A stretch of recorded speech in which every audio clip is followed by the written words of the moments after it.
السلام علیکم ورحمۃ اللہ وبرکاتہ۔ آج ہم انشاءاللہ العزیز درد دل سے حفاظت کا وظیفہ سیکھیں گے۔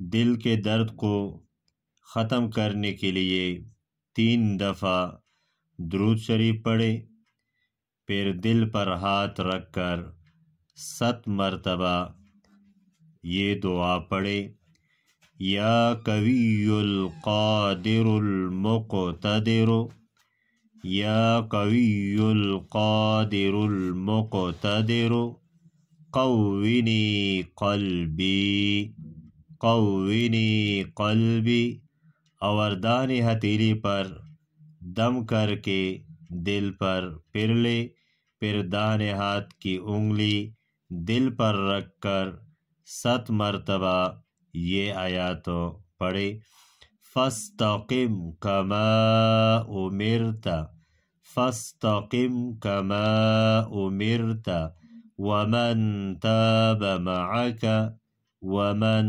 تاب معک، اور 7 مرتبہ یا قویو پڑھ کر دانی ہتھیلی پر دم کر کے دل پر پھر لے۔